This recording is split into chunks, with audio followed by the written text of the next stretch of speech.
Fletcher was walloped through the ropes. That's the big punch, the right hand. Fletcher about to go down, another right, the left, to the ropes. And here is where Cortez is checking it over as Mugabe continues to pummel Fletcher between the ropes. The doctor, there he is, darting from the middle of your screen. That fabulous school of Marciano and Frazier and Tyson, that type of fighter, but he's going up against the best school of the young heavyweights out there. Ruiz, who is a stablemate, incidentally, of Lennox Lewis.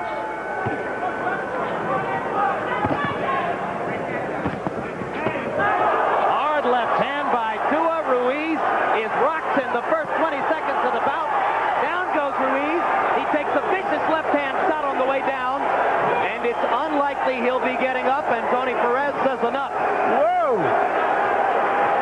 Well, Marciano, Frazier, and Tyson. Let me repeat that. And Tua. Well, I'm not ready to put Tua there yet, but that was sensational. That was some performance, and there are a few people down there celebrating. There's the first left hook. And it's interesting what you said, George, about a fighter like this doesn't look as tall as he really is because of the way his body is built. People have a hard time believing, for example, that Mike Tyson is 5'11", yet we measured him one time, and when he's standing upright, indeed he is around 5'11". So he did underestimate his reach. You think you stepped out of the range, but no, you have not. Here's the punch that really did it, and that was a vicious, vicious punch.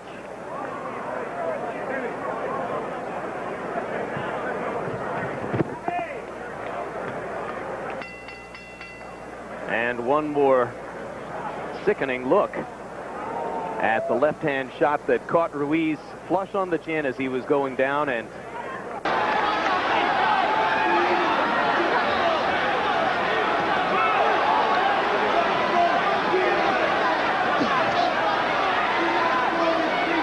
seems that Kevin Kelly is getting the best of the counterpunch, and you would expect the opposite.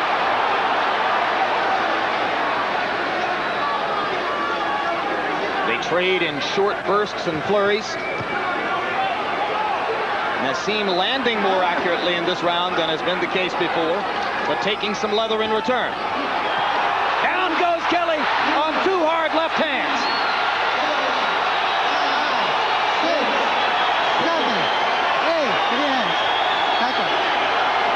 Now they're even. Both fighters down twice in the fight. Ooh, a good Blistering right hand by Hamed. Kelly a little slow to respond here. You got to be careful mixing it up with Kelly because he can fight. And that's going to be ruled a knockdown as Nassim's glove grazed the canvas. So there's the count for that. Third knockdown of Hamed by Kelly, and the Nassim advocates in the crowd boo that. Hard left hand by Kelly, and a right hand shot. Leaping right hand by the Prince. Ooh. And a hard left. And Kelly's down for the third time. Whoa! 6, 7, 8, 9. He's got a half a minute, and he is definitely hurt. And the fight is over. The referee is within his rights to rule it a knockdown, and Benji Esteves did. And then that stunning left hand, and Kevin Kelly unable to get up from that left hand. He couldn't beat the count, and Esteves very properly waved an end to the bout. A lot of that is, I just can't believe it. Kelly has that look. He just does not believe this guy. Ooh, and that blow by Cooney went undetected by Joe Cortez. Good inside uppercut by Foreman. Oh, and look at the left. Come up and slice the left. And Jerry Cooney's in big trouble. He's ready to go. And there he goes. 2, 3, 4. And he is badly hurt. Same position he was in round 5 against Spinks. A clubbing right hand by Foreman. Now let's see if he's learned anything about how to survive, because he's got 1 minute and 8 seconds left. Oh, and that's it. And I don't think this fight's over. This fight's over. George Foreman blows away Jerry Cooney in the second round. Walking to Cooney, I'm sorry, left got him in trouble. It was a left hand inside that first got him in trouble. And then George didn't waste any punches, very accurate. 3 punches, they all landed and they all kept Cooney in trouble. And then a swinging right hand and helped us down. George Foreman did not miss 1 punch once he had his man hurt. But it was the left that sliced between the gloves of Jerry Cooney. There it is right there. You saw it lift the chin. And now it's just target practice. And Jerry Cooney really showing a lot of will just staying on his feet. He's out on his feet. And let me say something about Jerry Cooney. In the Holmes fight and the Spinks fight, when he was hurt that way, when his legs bucked. But again, you see it's that left uppercut that splits the gloves, and now Jerry Cooney is defenseless. Struggles up. George clubs him again. Struggles his legs, have his legs hold his big 6'7" body up. Target practice. Plate this power from these giants. Two fighters trading left hooks at close range in round 1. Fight promises a lot of fireworks.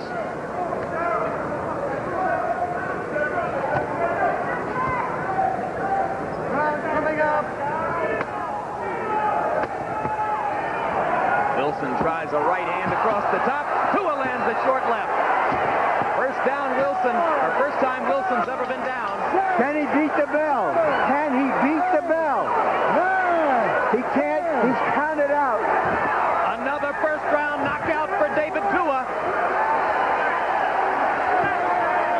Clean as a whistle. That's the left hook, huh? That was a vicious first. And as it happened, Larry, George put his hand on my arm as if to say, that's the end of that. And sure enough. Just stepped back and drove that left hook. Just watch how he steps back. Boom. Woo. That's one of those 8-inch punches you don't see much of anymore, George. No, he had to extend it a little bit this time. When he was closer, he couldn't do it, but this guy gave him just enough room. And let me tell you, it's sleeping pill days. And trapped. He can move out of there when he wants to. Absolutely. Remember, the end of round 6, he almost knocked out Fenech in that same corner. Look at Fenech's right side of the face is completely open. See it? Completely open for a hook. And perhaps Nelson just waiting for the right moment.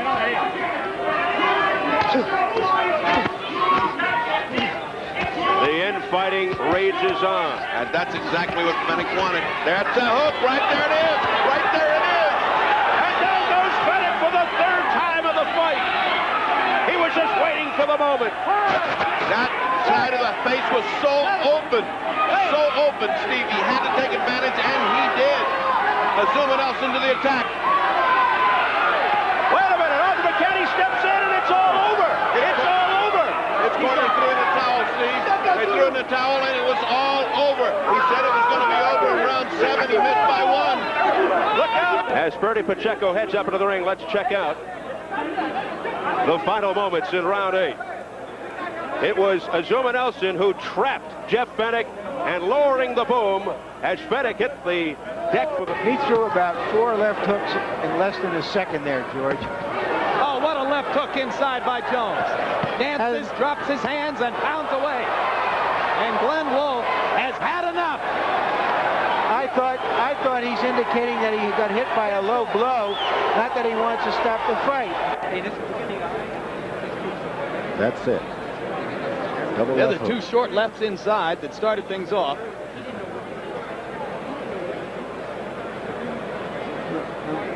Let's see if we can find this punch that hurt Wolfe. Was it a legitimate punch? In the body. It was not below. No, that was not low. It was not low, but he tried to indicate that to get this rest. Well, it looked like all along that Glenn Wolfe had a concrete jaw. Now it turns out he had a glass stomach. Or a glass liver. I think he's Here we go, round 1. Julian Jackson, the Hawk, the champion, and the gold with the red trim. Dennis Milton, the magician, the challenger, #1 contender, in the black and white trunks. And Jackson, as he told us, going right at Milton. And Milton looks like he's got the game plan of holding on, and I hope he doesn't think he can do that for 12 rounds. He's got to do a little bit of fighting besides just grabbing him.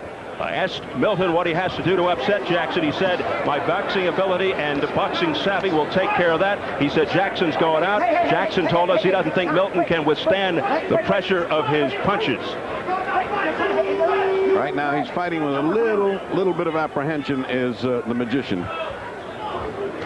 The Magician is Dennis Milton, who is 16-2-1 with 5 knockouts, only 19 pro fights at age 30. Why so few fights? Why he's so inactive since turning pro in '85? He told us he may be inactive fighting, but he has been sparring with world-class opponents, as we mentioned. But Ferdy, I really wonder about that. That's absolutely, it's nonsense. I mean, you have to have tune-up fights. You have to get in there in competition. In the gym won't do it, and especially not if you're going to face a Julian Jackson, who is very good. Good right hand by Jackson.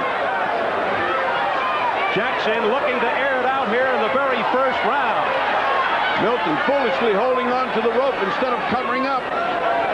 He is very apprehensive and he certainly doesn't look like he belongs in the ring with Julian Jackson. Midway through the first, Milton, who last fought just to set the record straight June 28th, a second-round TKO over Pat Brennan in Vegas, said he feels Jackson doesn't have the skills and that this fight won't go to the judges. Well, right now, Jackson's looking to end it in the opening round.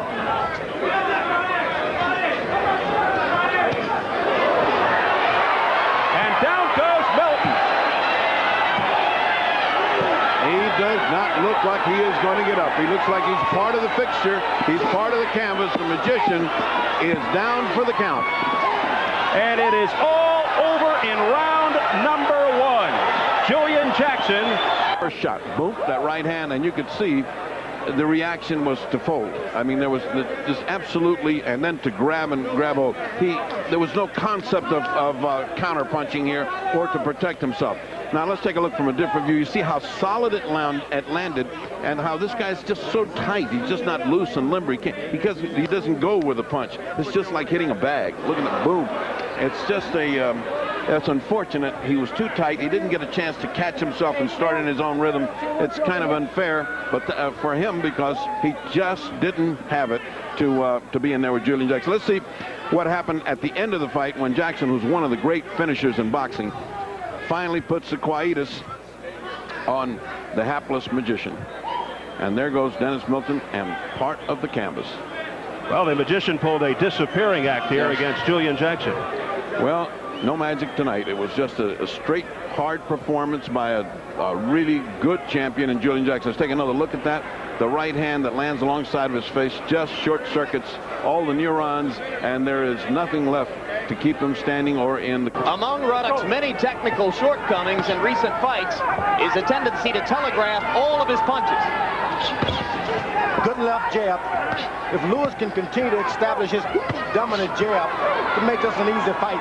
If he backs away, he's going to just fall victim to a wild left hook. And Ruddock, who claimed that he would box, began with the jab, but in the last 30 seconds has been flailing with the left hook as always. That doesn't mean it's ineffective. He has so much power behind him.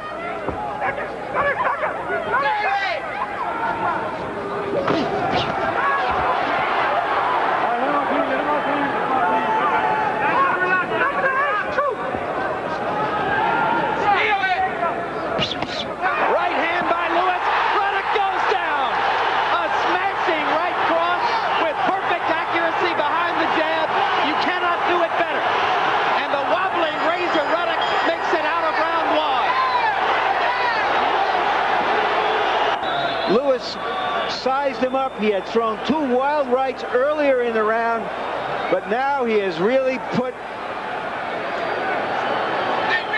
knockdown in the early rounds before. Doesn't change anything, but he's better respect more than the left jab of Lennox Lewis. He's got a right hand to worry about too. Lewis hurting Ruddock with the left hook. Ruddock in serious trouble as Lewis pounds into the canvas. Second knockdown of the fight, and already Lennox Lewis has equaled Mike Tyson's knockout output against Razor Ruddock in both of the 2 Tyson-Ruddock fights. Lennox Lewis is in total command now. Can he finish? Right hand to the body. Ruddock in trouble. Second knockdown of round 2. that's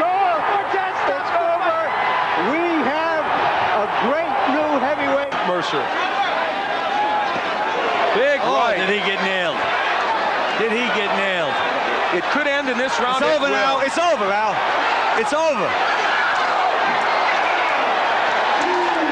The power of Ray Mercer has surfaced. There will be no count. Let's take a look. You said that the right hand was Mercer's big punch, and there's one right there. Let's take a look. There's another one. Then the right hand uppercut. It's all one hand. And there's the big one. That was the one to put him to sleep. And that's the one more. Oh. And you know, Tony Orlando was trying desperately to get in there to prevent that last punch from landing. And I don't really fault Tony Orlando. He got in there pretty quickly. Mercer just teed him up and hit him really. On Sammy Fuentes. I do in a sense, but wow, he came right out to meet him halfway across the ring, and let's just hang on a moment here. I talked about the right hand. There it is. He's got it. Here's the mouthpiece flying out. This is not going to last more than just a few seconds. Fuentes is helpless, and it is over in a matter of seconds. Well, I don't have to go back to the keys to victory because I just said it. It's the right hand. That's what's ready. Oh, yeah. What did I say about setting up the right hand? He didn't even bother. He just threw it.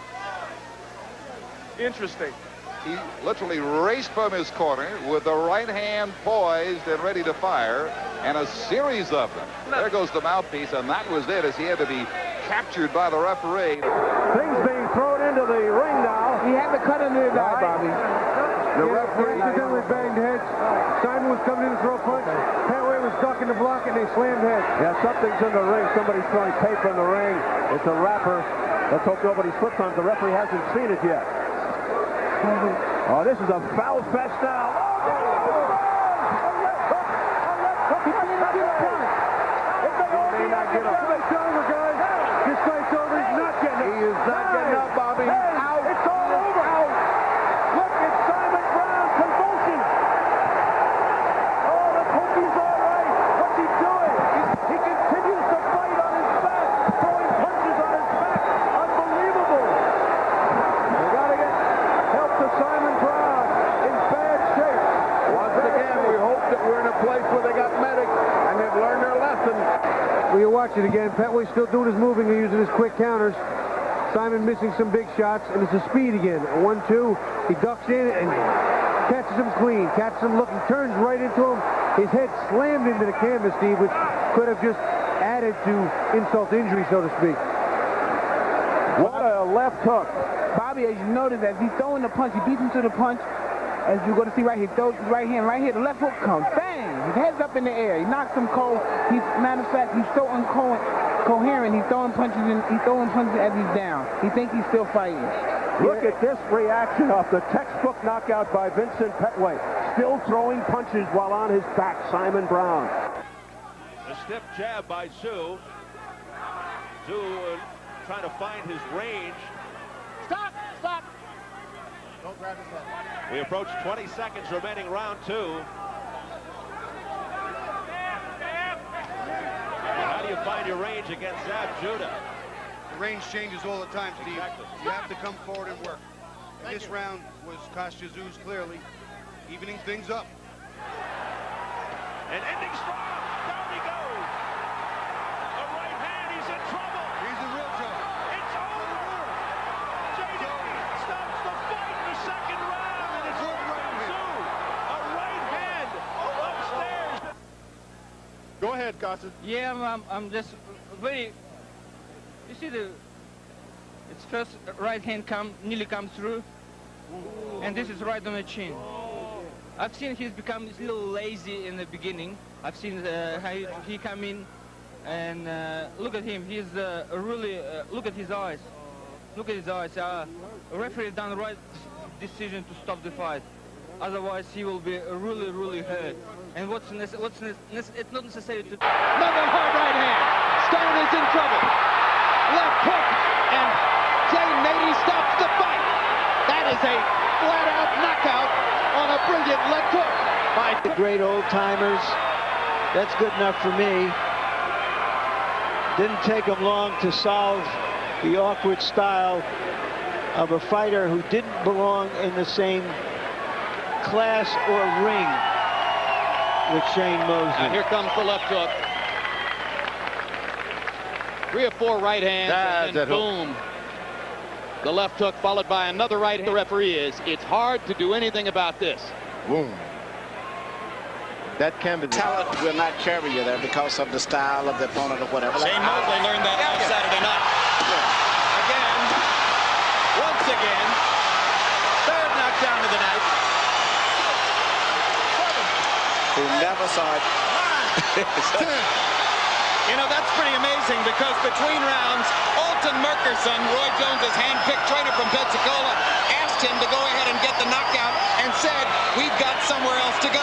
I don't know where else they have to go, but they can go now. They can go. Perfect opponent. Good performance. Maybe Roy's most crowd-pleasing performance in the past few years. Yes, he did it. And he needed it, too. Roy was just getting in a mode of having a good time at this stage right here. And as I was saying earlier, this guy was surviving because he wasn't that aggressive. And once he started coming in and committed himself, Roy just took advantage of him, caught him with a nice counter punch. Well, Roy found the trick for knocking him out. He put his hands behind his back. He said, come on. You can't get any better than this. I hope the young fighters out here don't start trying to do that. Harold Letterman passes me a note and tells me that referee Max Parker Jr. was about to warn Roy Jones for grabbing the ropes. He never got a chance to issue the warning. Now again. But Tyson just showing no speed whatsoever. Looks like he's in slow motion. He can't get off 2 punches. I mean, that is a mark of a shot fighter when you can't get off punches. Down goes Botha. That's all it took. One shot, he may not get up. Botha stumbling around. 8, 9, can he make it? It's over. It's over. Mike Tyson has returned. One right hand equals, neutralizes everything that was happening to him. That's what happens when you got a great puncher. That's all it takes. Was he lucky? Well, I picked him in 5, and in 5 he went out. But Mike was in deep trouble because he did not.